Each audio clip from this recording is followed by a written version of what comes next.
सतनाम सत्साई। श्री कल्कि अवतार जी का जो मुख्य प्रतिद्वंदी होगा, यानी जिनसे उनका सामना होना है, जिनसे उनका मुकाबला होना है, अर्थात कलि पुरुष, जो इस कलयुग के जितने भी अवगुण हैं उन सब का उस कलि पुरुष के द्वारा आचरण में, व्यवहार में आएगा। यानी जितने अवगुण हैं, काम क्रोध लोभ अहंकार या चोरी करना, झूठ बोलना, चालाकी करना, षड्यंत्र रचना इत्यादि सभी कुकृत्य कलि पुरुष के द्वारा अपनाए जाएंगे जब श्री कल्कि अवतार जी आएंगे।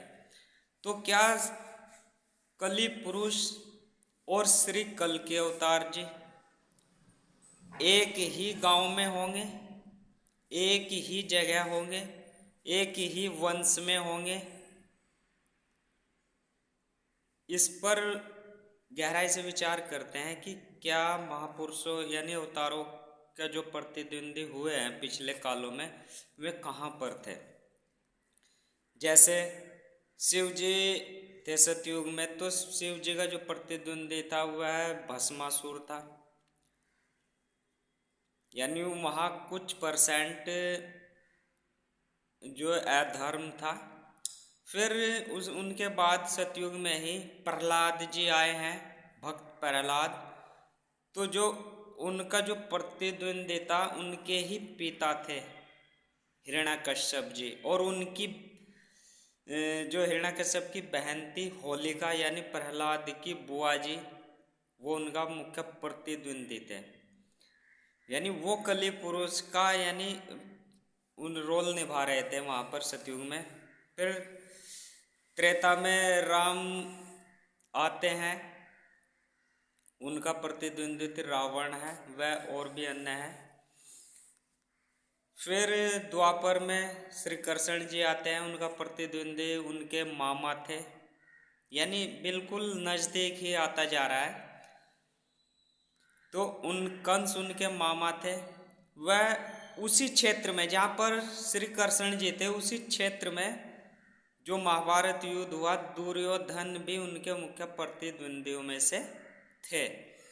यानी जहाँ पर अवतार पैदा हुए वहीं पर उस युग का उनका प्रतिद्वंदी यानी कलि पुरुष उस टाइम का एक तरह से कह लीजिए, वह वहीं पर हुआ है।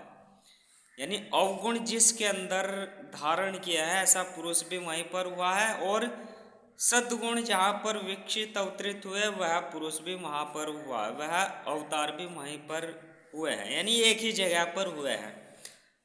अब बुद्ध जी आते हैं। बुद्ध जी का जो चचेरा भाई था देवदत्त, वह उनके बिल्कुल वंश में ही था, परिवार में ही था, बिल्कुल नज़दीक ही था। एक तरफ सद्गुण थे, दूसरी तरफ अवगुण थे।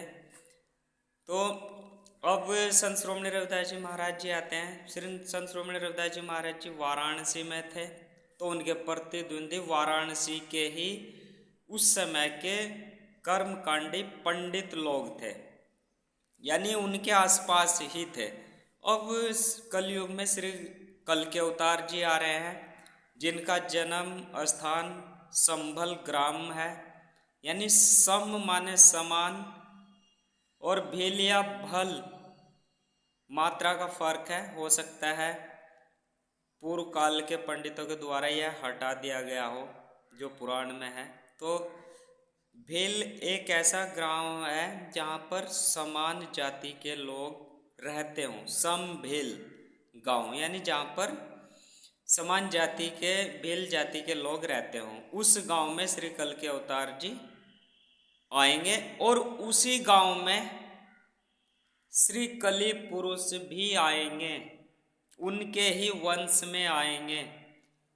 और इस युद्ध में, इस महायुद्ध में कलि पुरुष के साथ में जो श्री कल्कि अवतार जी का महायुद्ध होने वाला है या हो रहा है, उसमें उस युद्ध में श्री कल्कि अवतार जी की जो मुख्य सेनापति है वह दुर्गा देवी है। जैसे भविष्यवाणी हुई है कि श्री कल के अवतार जी की जो दूसरी पत्नी होगी वह दुर्गा के रूप में होगी। तो श्री कल के अवतार जी का जो कली पुरुष के साथ युद्ध हो रहा है या होगा, उसमें उस सेना का मुख्य सेनापति वही उनकी पत्नी होगी, यानी दुर्गा स्वरूप वही होगी, वही उस कली पुरुष का अंत करेगी। भले ही कैसे हो, शरीर से हो या मन से हो, लेकिन इस युद्ध में वही उनकी पत्नी जो दुर्गा स्वरूप है वही मुख्य सेनापति होगी।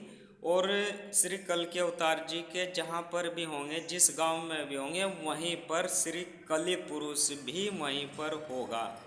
तो आइए, यदि हम इस उनका साथ देना चाहते हैं श्री कल के अवतार जी का, तो हमें ध्यान योग करना होगा और सद्गुणों को अपनाना होगा। यानी हमें कली पुरुष बनने से बचना है,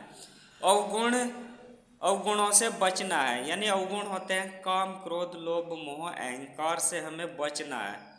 और सद्गुण होते हैं जो श्री कल के अवतार जी में धारित व अवतरित होंगे, संयम, क्षमा, संतोष, विवेक और विनम्रता, जिसको विभिन्न धर्मों में, जैसे बौद्ध धर्म में शील कहते हैं, इस्लाम धर्म में नेक कर्म कहते हैं, और ईसाई धर्म में 10 आज्ञाएं पंचशील के जैसी होती हैं। तो आइए इस ओर बढ़े, ध्यान योग करें। हम सभी लोग श्री कल के अवतार जी का सहयोग कर सकते हैं ध्यान योग के द्वारा, सद्गुणों को अपना करके। सतनाम सत।